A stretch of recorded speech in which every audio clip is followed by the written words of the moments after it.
My name is Jocelyn Reed, and I'm 30 years old.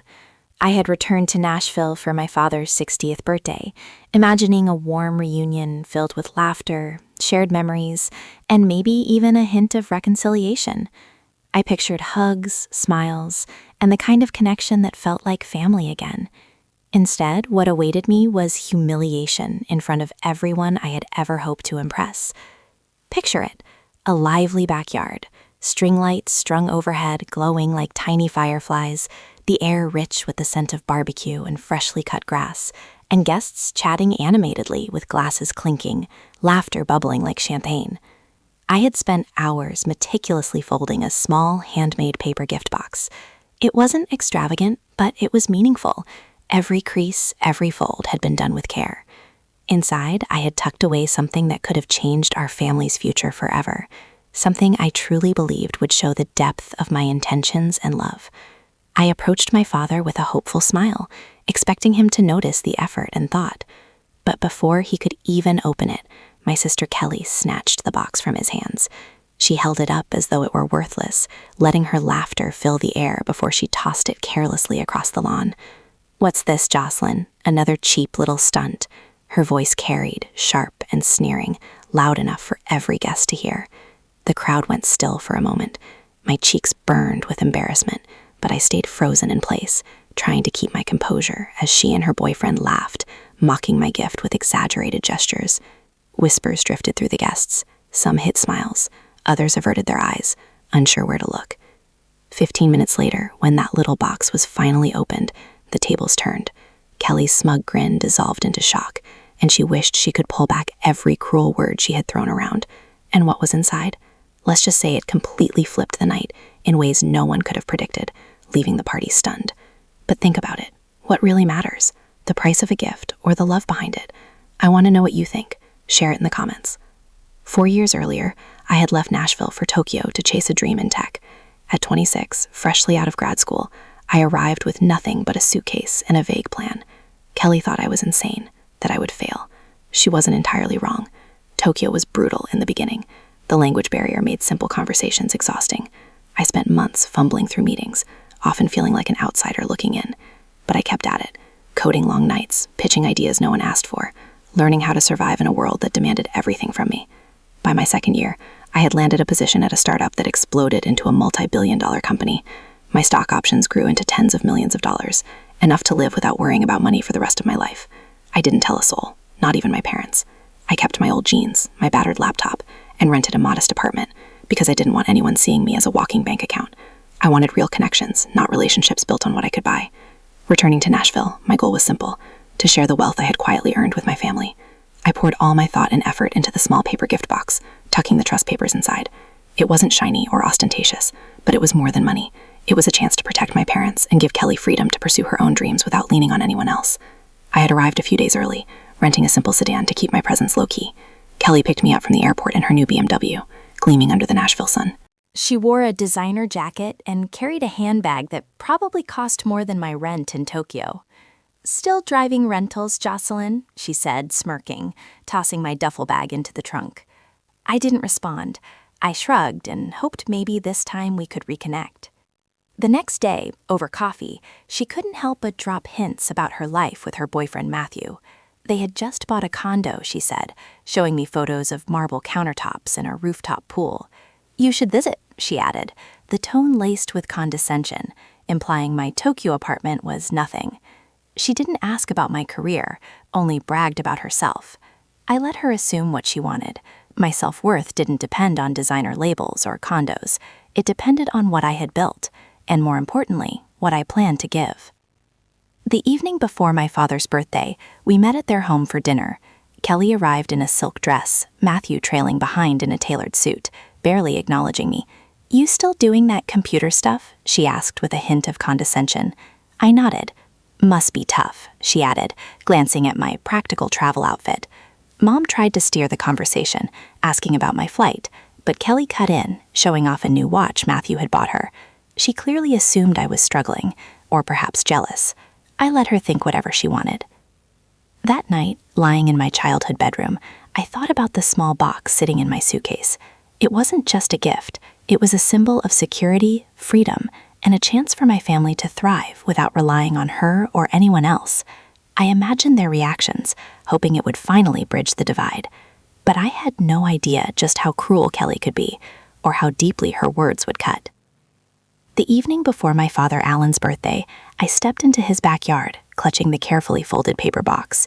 The space was cozy, lanterns casting warm light, picnic tables lined with checkered cloths, and soft country music playing in the background. Guests mingled, glasses raised, chatting and laughing, as the smell of barbecue lingered in the air. I placed the box carefully on the gift table, next to the brightly wrapped packages, trying to stay calm, but Kelly spotted it immediately. Her eyes narrowed, she sauntered over with Matthew trailing behind. She wore a sequin dress, catching every stray light, a smirk on her lips, and her voice carried just enough to sting. "What's this?" she asked, picking up my box like it was some cheap trinket. The jab was light in tone, but heavy in impact. Guests nearby snickered, glancing my way. Matthew leaned in, inspecting the box with mock interest. "Looks like something you'd find at a thrift store," he said, loud enough for everyone to hear.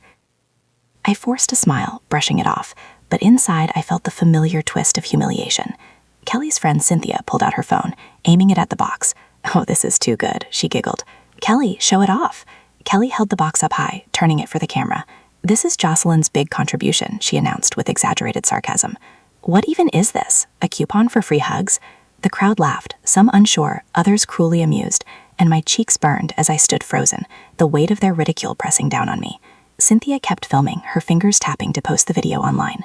I clenched my fists, resisting the urge to snatch the box back. They didn't know what was inside, and I wasn't about to let their mockery ruin my plan. I turned away, spotting Mom and Dad near the grill. "Hey, Jocelyn," Mom called, waving me over. I joined them, grateful for the escape. Dad was flipping burgers, his apron stained with barbecue sauce. "You doing okay, kid?" he asked, his voice gentle. I nodded, not wanting to worry him. "Just happy to be here," I said, forcing cheer. Susan squeezed my arm, her eyes warm but tired. We talked about old birthdays, Dad's terrible fishing trips, anything to keep my mind off Kelly's taunts. But I could still hear her across the yard, her voice carrying as she showed off to more guests. "Jocelyn's always been practical," she said, the word laced with pity. Matthew chimed in. "Yeah, some people just don't aim high." Their words cut deeper than I expected, stirring a mix of anger and hurt. I stayed close to Mom and Dad, helping serve food and chatting with neighbors, but Kelly's presence loomed. Every time I glanced over, she was flaunting something: her earrings, her heels, her perfect life. Cynthia kept her phone out, capturing every moment like it was a reality show. I tried to focus on why I was there, to give my family something real, something lasting. The box sat quietly on the table, unnoticed by most, but it held everything I'd worked for. I told myself to stay calm, to wait for the right time. Kelly's words were just noise. They wouldn't change what I came to do. But Kelly wasn't done, and I could feel the tension building. I stood near Mom, passing out plates, trying to shake off the sting of earlier jabs. The gift table sat a few feet away, my small paper box nestled among shiny bags and ribbons. I kept glancing at it, knowing what it held, hoping Dad would open it soon. But then Kelly's voice cut through the chatter, sharp and commanding, pulling every eye in her direction. She strode toward the gift table, her sequin dress flashing under the lanterns. Matthew followed, his grin wide, like they were about to put on a show. Kelly snatched my box from the pile, holding it up like a trophy. "Jocelyn, seriously," she called out, her voice loud enough to hush the crowd. "This is your gift for Dad's big day?" She shook the box. "It's lightweight," drawing snickers from a few guests. Before I could respond, she tossed it across the lawn, the paper crumpling as it landed in the grass. "Cheapskate move, Jocelyn," she said, her tone biting. "Couldn't even spring for a real gift?" The word cheapskate hit like a slap, echoing in the sudden silence. Faces turned toward me, some amused, others uncomfortable. Cynthia, phone in hand, was already live streaming, her camera trained on the box in the grass. "This is gold," she laughed, panning to Kelly's triumphant smirk. "Y'all, Jocelyn's out here with a dollar store special." The live stream chat lit up, comments rolling in, amplifying the humiliation. My heart pounded, my hands trembling as I stood frozen. Every instinct screamed to run, to grab the box and leave, but my feet wouldn't move. The weight of dozens of eyes pinned me in place, my throat tight with embarrassment. Dad stepped forward, his face stern. "Kelly, that's enough," he said, his voice low but firm. He started toward the box, but Susan grabbed his arm. "Kelly, apologize to your sister," she urged, her eyes darting between us. Kelly just laughed, brushing her hair back. "Apologize for what, Mom? Jocelyn's the one who showed up with that." She gestured at the box, now scuffed and dirty. "If she can't afford a decent gift, that's not my fault." Matthew nodded, crossing his arms. "Some people just don't get it," he added, his voice smug. The crowd murmured, a mix of gasps and whispers, as Cynthia kept filming, her phone capturing every second. I stood there, the humiliation burning through me. My simple jeans and sweater felt like a spotlight marking me as the outsider Kelly painted me to be. I wanted to scream that the box wasn't what it seemed, that it held something bigger than any of them could imagine. But the words wouldn't come. I clenched my jaw, staring at the grass, refusing to let Kelly see me break. I'd worked too hard, come too far to let her words define me. Still, the shame was overwhelming, like a wave I couldn't swim out of. Every laugh, every glance felt like a knife twisting deeper. Dad and Susan tried again, their voices overlapping. "Kelly, pick it up and say sorry." Dad insisted, his tone sharper now. Susan stepped closer to me, her hand on my shoulder. "Jocelyn, don't listen to her," she whispered, but her words barely registered. Kelly rolled her eyes, unfazed. "Oh, please, Dad, she's fine. Maybe next time she'll actually try." The crowd shifted, some guests shaking their heads, others chuckling along with Kelly. Cynthia's live stream kept rolling, the comments piling up, each one a fresh jab I couldn't see, but could feel. I stayed silent, my eyes locked on the box in the grass. It wasn't just paper and ink. It was my heart, my years of sacrifice, my hope for our family. Kelly's words couldn't change that, but they hurt all the same. I took a deep breath, studying myself. This wasn't over. I stood there, eyes fixed on my crumpled gift box, lying in the grass, my heart racing from the sting of Kelly's words. Then a familiar figure stepped forward, my lawyer, Patricia, who I'd known since my days in Tokyo. She'd flown in for the party at my request, ready to help with the surprise I'd planned. With a calm, deliberate stride, she crossed the lawn, picked up the box, and brushed off the dirt. "Jocelyn," she said, her voice steady. "Mind if I take a look?" I nodded, my throat too tight to speak. Patricia opened the box, pulling out a folded document. She held it up, her eyes scanning the crowd. "This is a trust agreement," she announced, her tone commanding attention. "Jocelyn has set up a trust worth $20 million to clear her parents' debts and support her family, Alan, Susan, and Kelly." Gasps rippled through the guests. Mom's hand flew to her mouth, and Dad's eyes widened, his burger tongs frozen midair. Kelly's smirk vanished, her face paling as Patricia continued. "This trust is meant to secure their future. Debts paid, homes saved, dreams funded." The crowd leaned in, hanging on her every word. Patricia paused, flipping to the page listing the beneficiaries. She looked directly at Kelly, her expression unreadable. "However," she said slowly, "Jocelyn has the authority to amend the trust. Given recent behavior, she might reconsider who benefits." The words hung heavy, like a storm cloud bursting. Guests turned to Kelly, their whispers sharp and accusing. "Did she really say that about Jocelyn?" one muttered. "That's her sister," another hissed. Matthew shifted uncomfortably, his smug grin gone, replaced by a nervous glance at Kelly. Cynthia, still live streaming, fumbled her phone, her eyes wide as the chat exploded with shocked emojis and comments. I stood silent, watching the shift unfold. Kelly's face crumpled, her confidence shattered. "20 million?" she stammered, her voice barely audible. She looked at me, searching for something. Denial, maybe, or a sign I'd laugh it off. I didn't. The truth was out, and it wasn't the flashy reveal I'd imagined. It was raw, exposing not just my wealth, but the gap between me and Kelly. Patricia folded the document, tucking it back into the box. "Jocelyn worked hard for this," she said, her voice firm. She wanted to share it with her family, but respect goes both ways. The crowd nodded, some glaring at Kelly, others shaking their heads in disbelief. Mom stepped closer, her eyes misty. "Jocelyn, is this true?" she asked, her voice trembling. I nodded, managing a small smile. "It's for you and Dad," I said softly. I wanted to make things easier. Dad put his arm around Mom, his face a mix of pride and shock. "Kid, I had no idea," he said, his voice thick. The guests' murmurs grew louder, their tone shifting from amusement to outrage. "She called her a cheapskate for that," a neighbor whispered. "Unbelievable," another said, loud enough for Kelly to hear. Matthew edged away his phone, suddenly more interesting than the scene.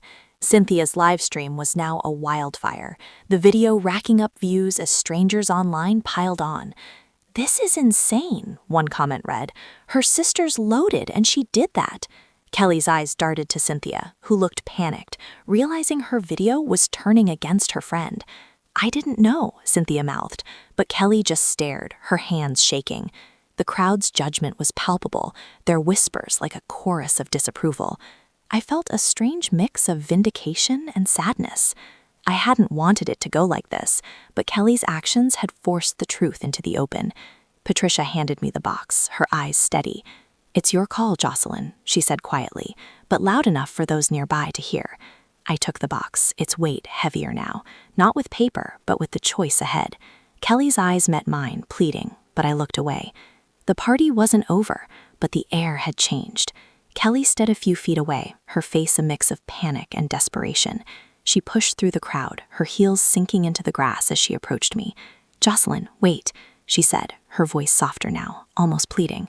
"I didn't mean it. I was just joking. You know that, right?" Her eyes darted around, seeking allies, but the guests' faces were cold, their murmurs sharp with judgment. I looked at her, seeing the sister I'd hoped to reconnect with, but her words felt hollow. "Joking?" I said, my voice low but firm. "Kelly, you've been tearing me down since I got back. That wasn't a joke. It was jealousy." Her mouth opened, then closed, her cheeks flushing. The crowd watched, some nodding in agreement, others whispering about her behavior. "Please, Jocelyn," she said, stepping closer, her hands clasped. "Don't take me out of the trust. I need this. We're family." Her voice cracked, but I saw the calculation in her eyes, the same look she'd had when she flaunted her wealth. I shook my head. "Family doesn't humiliate each other for laughs," I said. "You made your choice." Matthew, who'd been hovering nearby, saw his chance. He stepped forward, his smile forced, like a salesman pitching a bad deal. "Jocelyn, let's talk this out," he said, his tone slick. "We could work together, maybe invest some of that trust money. No need to cut Kelly out." His eyes gleamed with opportunism, and I almost laughed. "Work together?" I said, my voice sharp. "You stood there while she mocked me. I'm not interested." Matthew's face fell, and he backed off, muttering something about misunderstandings. The crowd's whispers grew louder, some guests shaking their heads at his audacity. Cynthia, still clutching her phone, looked frantic. Her live stream had exploded, racking up thousands of views in minutes. The comments were brutal, calling Kelly entitled, fake, a bully. "She threw her sister's gift and called her cheap," one read. "What a snake," another said. Cynthia tried to stop the video, fumbling with her phone, but it was too late. The internet had latched on, and Kelly's name was trending for all the wrong reasons. "I didn't know it had go this far," Cynthia said, her voice shaky as she approached Kelly. "Funny?" Kelly glared at her, her eyes wet with tears. "Funny?" she snapped. "You made me look like a fool." Cynthia shrank back. The crowd's disapproval now aimed at her, too. Mom and Dad pushed through, their faces etched with concern. Susan reached for my hand, her touch warm. "Jocelyn, we're so grateful," she said, her voice trembling with emotion. "We had no idea you'd done something this big for us." Dad nodded, his eyes misty. "You've always been the quiet one, but this is incredible," he said. I smiled, my heart full despite the chaos. "I just wanted to take care of you and Mom," I said, glancing at them. "That's all that matters." I paused, my voice firming. "But Kelly's actions have consequences. I'm only supporting you two for now." Mom's face fell slightly, but she nodded understanding. Dad squeezed my shoulder, his expression proud, but heavy. The guests were still buzzing, some openly criticizing Kelly. "She had it coming," a neighbor muttered. "You don't treat family like that," another said, loud enough for Kelly to hear. She stood frozen, her hands trembling, the weight of her mistake sinking in. Matthew edged toward the sidelines, his phone out again, probably checking the damage online. Cynthia tried to slip away, but eyes followed her, judging her role in the mess. The video was everywhere, now shared across platforms, each view chipping away at Kelly's carefully crafted image. I felt a pang of sadness. She was my sister after all, but her choices had built this moment, not mine. I turned to Patricia, who stood nearby, her calm presence grounding me. "Thank you," I whispered. She nodded, her eyes steady. "You did the right thing," she said quietly. I looked at the crowd, then at Kelly, who was still staring at me, her face a mask of regret. I wasn't sure if it was genuine, but it didn't matter. I'd come to share something meaningful, and I wouldn't let her ruin that. I slipped away from the backyard, the hum of the party fading as I stepped into the cool Nashville night. My rental car was parked down the street, and I drove to my rented apartment, a small one-bedroom I'd picked for its simplicity. The weight of the evening clung to me, but I felt a strange calm. I'd come to share something meaningful, and I wasn't going to let Kelly's actions derail that. Sitting on the couch, I pulled out my phone and dialed Patricia. "It's time," I said. "Let's finalize the trust for Mom and Dad." She confirmed she'd start the paperwork to transfer the funds, enough to clear their debts and secure their future. "And Kelly?" Patricia asked, her tone neutral. I took a deep breath. "She's out," I said. "I'm done." My phone buzzed relentlessly as I spoke, Kelly's name flashing across the screen. Texts piled up. "Jocelyn, please, let's talk. I didn't mean to hurt you. Can we meet?" Then voicemails, her voice shaky, begging for a chance to explain. I didn't listen past the first few seconds. Each message felt like a repeat of her backyard performance. Too little, too late. I opened my contacts, found her number, and hit block. The silence that followed was a relief. I'd spent years building something to lift our family up, but Kelly had chosen to tear me down. That choice had consequences, and I wasn't going to bend. Next, I called Mom and Dad. Susan answered, her voice soft but steady. "Jocelyn, are you okay?" she asked. I smiled, picturing her in the kitchen, probably still in her apron. "I'm fine, Mom," I said. "I just wanted you and Dad to know the trust is set. The money is coming to you both. Your house, your bills, all taken care of." Dad's voice came on, gruff with emotion. "You didn't have to do this, kid," he said, "but we're so proud of you." I swallowed hard, my eyes stinging. "It's what I always wanted," I said, "just for you two." I didn't mention Kelly, and they didn't ask. They knew where I stood. My phone pinged again. Time. A message from Cynthia. "Jocelyn, I'm so sorry," it read. "I didn't mean for the video to blow up like this. Please forgive me." I stared at the words, remembering her laughter as she filmed her, eagerness to boost Kelly's ego. She hadn't cared about the hurt she caused until it backfired. I didn't respond, just deleted the message. I wasn't in the mood for apologies that only came when the consequences hit. Cynthia's video was still spreading, now with hundreds of thousands of views. Social media was relentless, posts and tweets tearing into Kelly, calling her ungrateful, cruel, a fake. Screenshots of the live stream popped up on local Nashville forums, with comments like, "She humiliated her sister over a $20 million gift and lost her family and her reputation in one night." Kelly's carefully crafted image was crumbling. I'd seen her Instagram before, the party, glossy photos of her with Matthew, their condo, her designer bags. Now those posts were flooded with criticism. "You don't deserve a sister like Jocelyn," one read. "Hope the clout was worth it," another said. Matthew's accounts weren't spared either, with people tagging him as an enabler. I didn't check for long. Watching her world unravel wasn't as satisfying as I thought. It just felt empty. I'd wanted to share my success with her to bridge the gap between us, but she'd burned that bridge herself. I leaned back, staring at the ceiling of my sparse apartment. The trust was in motion, Patricia handling the details. Mom and Dad would be okay, and that was enough. Kelly's messages were gone, her number blocked, her voice silenced in my life. I didn't know if she'd learn from this, if she'd ever see past her own pride. Maybe one day we'd talk again, but not now. I'd given enough. The morning brought a new chapter, and I was ready to move forward. Weeks had passed since the party, and I'd settled into a quiet routine in my Nashville apartment. My days were filled with coding for tech projects, my laptop glowing late into the night as I worked remotely for clients across the globe. The simplicity suited me. Secondhand furniture, a coffee maker, a view of the city skyline through a small window. I didn't need flash to feel content. Every Sunday, I called Mom and Dad, their voices warm over the phone. "The house has paid off," Susan told me one evening, her tone lighter than I'd heard in years. "We're even planning a trip," Dad added, chuckling about a fishing cabin they'd always dreamed of renting. Knowing they were secure brought me a peace I couldn't put into words. Meanwhile, Kelly's life was unraveling in ways I hadn't anticipated. I didn't follow her online anymore, but snippets reached me through mutual acquaintances and news alerts. The video from the party had taken on a life of its own, racking up millions of views. Social media was unforgiving. People called her out for her cruelty, her posts buried under waves of criticism. "Lost her sister and her dignity," one comment read. Friends she'd once bragged about had distanced themselves, unwilling to be tied to her tarnished image. Local Nashville gossip circles buzzed with stories of her being snubbed at events, her invitations drying up. The fallout wasn't just social. Word was Kelly was struggling financially, her lavish lifestyle crumbling without the trust fund she'd counted on.